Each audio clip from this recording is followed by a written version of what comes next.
பாப்பாவோட பர்த்டேக்காக அவுட்ஃபிட்க்கு first customise பண்ணிக்கலான்னு சொல்லிட்டு கடைசியாக ரெடிமேட் ஷாப்லேயே எடுத்துட்டோம். அந்த ஸ்டோரியை தான் இந்த ஷார்ட் வீடியோவில் சொல்ல போகிறேன். ஃபர்ஸ்ட் ஒரு டிசைனர் கிட்டே போனோம். ஆர்எஸ்புரமில் அன்வேஷ்னா அப்படிங்கிற ஒரு டிசைனர் ஸ்டுடியோக்கு தான் போனோம். அவங்களோட கலெக்ஷன்ஸ்லாம் ரொம்பவே பிடிச்சிருந்தது. அண்ட் அவங்க நல்லா ரெஸ்பாண்ட் பண்ணாங்க. நம்ம சொன்ன கஸ்டமைஸ் பண்ணிக்கலாங்கிறதுக்குமே அவங்களோட ஐடியாஸ் அண்ட் இன்புட்ஸ்லாம் நல்லாவே கொடுத்தாங்க. அவங்க ஃபேப்ரிக்ஸும் ரொம்ப நல்லா இருந்துச்சு. பட் ப்ரைஸ் தான் ரொம்ப காஸ்ட்லியாக இருந்தது. பட் தப்பு சொல்ல முடியாது. எந்த டிசைனர் கிட்டே போனாலும் பெஸ்ட்டாக கொடுக்கணுன்னா ரொம்ப காஸ்ட்லியாக தான் இருக்கும். 17,000 சொன்னாங்க 3 பேருக்குமே. பட் வேணான்னு சொல்லிவிட்டு காந்திபுரமில் செலிப்ரேஷன் போனோம். அங்கே பாப்பாவுக்கு எதுவுமே எங்களுக்கு சாட்டிஸ்ஃபைடாக இல்லை. எனக்கு தான் ஒரு ட்ரெஸ் ஃபுல் மேக்ஸி ஃப்ராக் மாதிரி பார்த்தோம். எனக்கு ரொம்பவே பிடிச்சிருந்தது. சிம்பிள் பட் ரொம்ப எலகெண்ட்டாக இருந்துச்சு. நான் எப்படி எக்ஸ்பெக்ட் பண்ணனோ அந்த மாதிரி அமைஞ்சிருச்சு.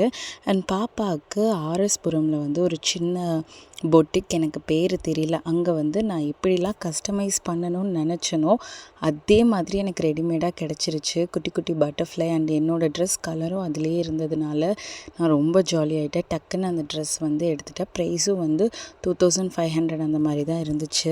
என்னோடய ஹஸ்பண்ட்க்கு மட்டும் ஷர்ட் கஸ்டமைஸ் பண்ணிட்டோம். ரொம்ப சிம்பிளாக மினிமலாக கஸ்டமைஸ் பண்ணோம். இவங்கக்கிட்ட ஆல்ரெடி வெட்டிங்க்கு சூட்டுக்கு கொடுத்துருந்தோம். நல்லா பண்ணியிருந்ததுனால பர்த்டேக்கும் அவங்கக்கிட்டே கொடுத்துட்டோம். ஹஜ்ஜா அப்துல் நவாஸ் அப்படின்னு இவங்கக்கிட்ட சிம்பிளாக ஒரு ஃப்ளோரல் டிசைன் வர மாதிரியான பேட்டர்ன் கொடுத்துருந்தோம். ஃபேப்ரிக் கலர் எல்லாமே புக்லெட்டில் பார்த்து சூஸ் பண்ணி கொடுத்துட்டு வந்துட்டோம். ரொம்பவே நல்லா பண்ணி கொடுத்துட்டாங்க.